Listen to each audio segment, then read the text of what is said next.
So we've got two speakers today for our What is the New Story Calling to Be Lived Now? And we have Kehkashan Basu and Rabbi Silvina Chemen. And so what I'm going to do is I'm going to open up the floor to the two of them. And I think what we'll do is we'll just allow you, if you want to do some back and forth, and you can change this however you would like, if the two of you have a different idea in mind, but this is just suggestion. We have about 20 minutes for this, 15 minutes for you both to share, and about 5 minutes for a question or two. And there's just a few of us in the room. So I think if you want to send your question in chat to me, that's great. And also if you want to just share openly, we can just open up the panel for the last 5 minutes. That's fine as well too, with just a few of us. So with no further ado, I'm going to mute myself. And if Rabbi Silvina and Kehkashan want to unmute themselves, that would be great. And we'll let you share. Welcome to the Zoom floor. Thank you so much. Thank you so much. What do you suggest? I begin? Sure, you can go ahead. Okay, Kehkashan, thank you. First of all, I'm so glad it's my third session in this worldwide project, so I feel so lucky to be in contact with so many people of so many places, and also this feeling of not being alone. Isolation is part of being healthy, but also connection is part of being healthy, and this helps me too. On the other hand, it's interesting because this session is what it's going to be. And while preparing, as I read the poem before, I received a very small story that I want to share with you, perhaps to explain better what is coming, or what had to be and wasn't, and now we have to inspire and do it together after this pandemic. Years ago, a student asked the anthropologist Margaret Mead what she considered to be the first sign of civilization in a culture. Which is the first sign of a civilization in a culture? And the student expected Mead to talk about hooks or clay pots or grinding stones. But no, Margaret Mead said that the first sign of civilization in an ancient culture was a femur that had broken and then healed. Margaret Mead explained that in the animal kingdom, if you break a leg, you die. You cannot run away from danger, go to the river for water, or search for food. You are the meat of beasts that prowl. No animal survives a broken leg long enough for the bone to heal. A broken femur that has healed is evidence that someone has taken the time to stay with the one who fell, has bandaged the wound, taken him to safety, and helped him to recover. Mead said, helping someone else through difficulties is the point where civilization begins. And for me, it's so interesting to understand that even it seems so simple, we lost it. We lost the perception that we are responsible of our fellow. And it's not a sentence in a Bible or in any religion code. I mean, it's the core, the motto of the humankind. Sometimes you can help, sometimes you will need the help. And when it's coming, I am optimistic. It's coming a world that understood that we are interconnected. We are a sort of tapestry that needs everyone's knot to make the piece of art. But sometimes I feel pessimistic, as today, when you see the images of George Floyd's today. But also you feel that humankind is awakening, and people from all parts of the world are manifesting, because we cannot stand anymore a world that it's not united. And on the other hand, what is coming next for me, and I'm finishing with that, sometimes I feel that the secular speeches in the secular countries, and it's very okay. I mean, we all need to be in secular countries, put us, the religious people, inside our sanctuaries. And what I feel, and through these sessions too, I can testify. What I feel is that we religions have a lot to give to the world in a loud voice, because people still believe in our speeches, in our sources, in our rituals. They believe, and we speak and we continue speaking in our temples, mosques, synagogues, meditation sessions. We continue speaking about love, justice, tenderness, helping, responsibility. We need to be more united and more present in the secular world. With that, I'm finishing my presentation. Yeah, absolutely. And I think that we as human beings, we are united. Wait, sorry, just got muted. Yeah, we are united in our diversity, and that is probably our greatest strength. But it's really sad that we have forgotten that we have that strength, and it's really time for us to regain that.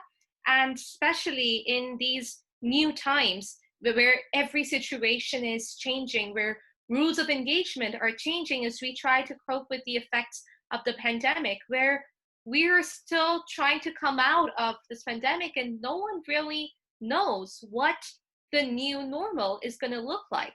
And these are very testing times for those who are vulnerable, as they have limited means to cope with the economic chaos as well as the breakdown of the social infrastructure. And that is where we need this strength of being united in diversity, because we need that to build back better. And the new calling should therefore be one of multilateralism, of coming together. And only then can we actually become stronger. It's really sad that it has taken this pandemic for us to realize, and all the horrible situations going on in the world, to realize how inadequate we have been in helping one another, in building back better. But I am an eternal optimist, and it's better late than never. It's really good that we've been able to identify this issue. Well, a lot of us have been able to do that. And I think that is a really positive step forward in the direction of building back better, of living and growing together in harmony. So that is my perspective. And then all, as you can see behind me, with the work that we've done with children from across the world, that is something that I have seen reflected in them, being united in diversity. And that is something that we try to propagate, that I think every single person can really adopt that way of living. And once we do that, we can achieve that peaceful, harmonious, and sustainable world.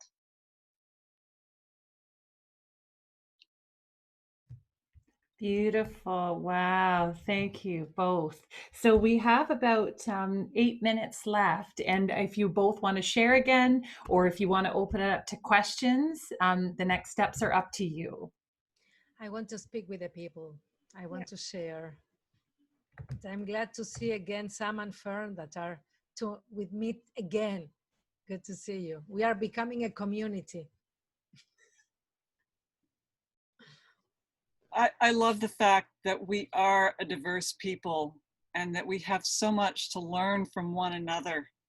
And we really must move from that space of love from our hearts and reach out as we're able to make a difference for everyone.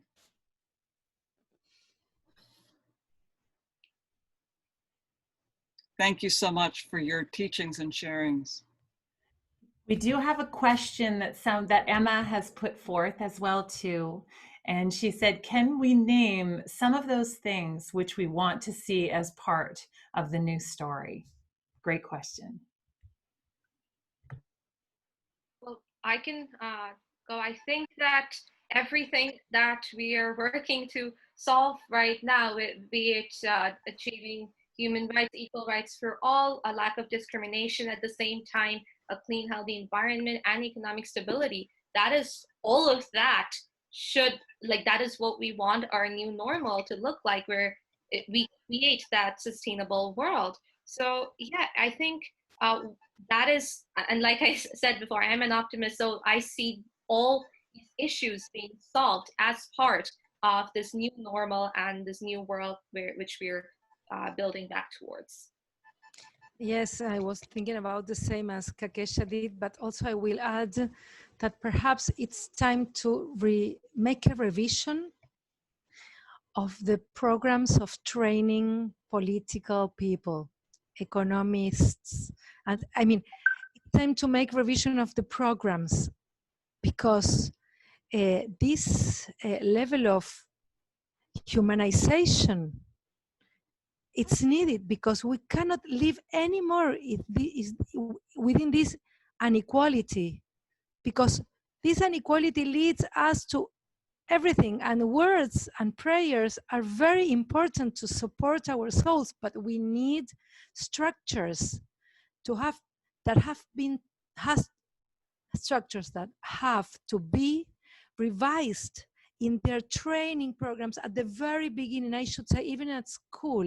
I mean, when someone studies politics or economics, it's not only religion or philosophy, you know, it's how you run a country, how you lead a party, how you define an economical structure for a big region. This has to be taken into account. The lessons of this present has to be taken into the programs of training the new leaders in the world.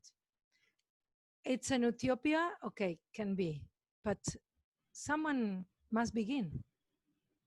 Yeah, absolutely. And you need to have that hope and the vision for the future if we really want to make a difference. And I saw one question about an example of a new story, and I'd just like to echo that the multidisciplinary perspective that you were just talking about is what we use using education for sustainable development to engage and empower children in marginalized communities.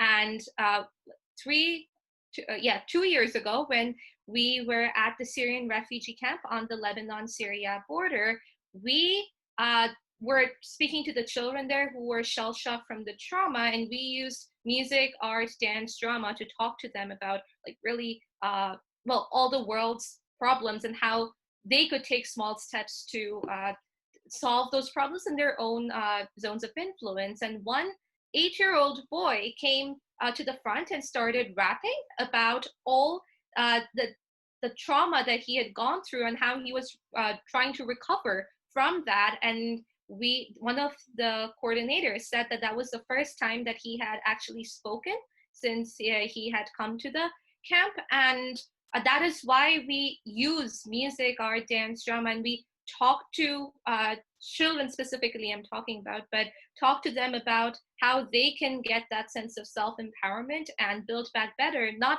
globally, but just in their own, starting with their own local communities. So I always share that story because I feel that that is such a positive story of building back better, both personally and in a community.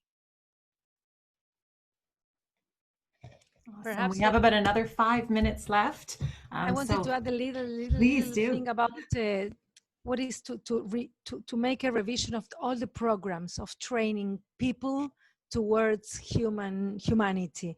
When I wrote the program for my religious school, Jewish religious school, for Bar Mitzvah kids, one of the strongest unities are the meeting with other religions at the same age.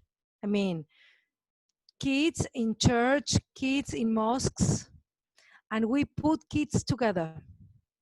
So the phrase is like this: if you want to be a good Jew, you need to meet Christians and Muslims to know who you are, but also to know how to respect and to be one with other languages, with other traditions. And this is so important because since they're very young, they grow understanding that unity is a good cause for their lives, not for the world, for their lives, for their families. And suddenly families are coming to the meetings, not only parents, grandparents. I've never met with a Muslim person, one said, and I do the meetings at the synagogue.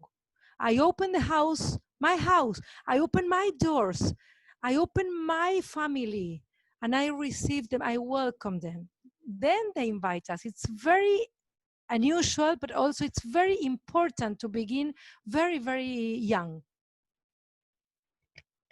Absolutely, and I find that uninhibitedness of children the most inspiring and motivational whenever we do anything, because it's their pure minds and just the direct way of looking at world's problems is like it's just very inspirational and really makes you think that what am I doing? It's so relatively it's so simple, but we really just need to work together to solve these problems both personally and as a global community.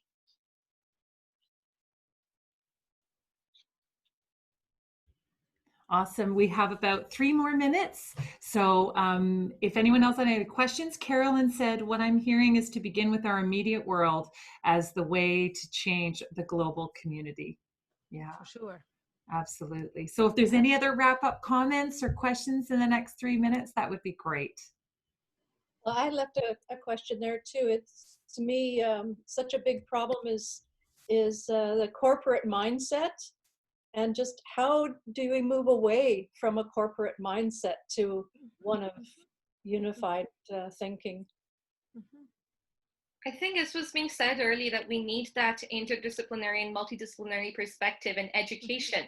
And it's like if you're studying economics, it's not just that you need other avenues of learning and thinking. And at the same time, if you're studying peace and justice, you still need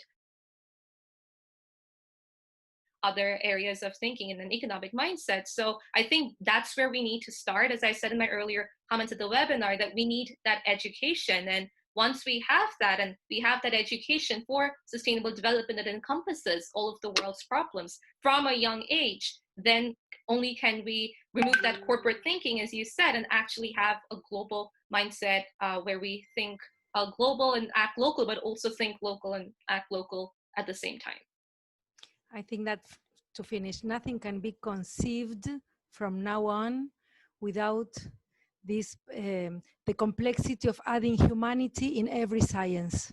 Humanity, welfare, human taking care. I don't know in English how to say, but it's time to add complexity in our minds and a commitment to humanity in every single development, because corporation is not bad or not good. The fact is, when corporation, the aim of the corporation is just earning and leaving aside all those that are not useful for me. I think that corporation, it's okay, economics is okay, development it's okay, but humankind in the middle also has to be part. Yes, and the 3 pillars of sustainability are the economy, society, and environment. So once we bridge the gap amongst all of them, then only can we move forward and build back better.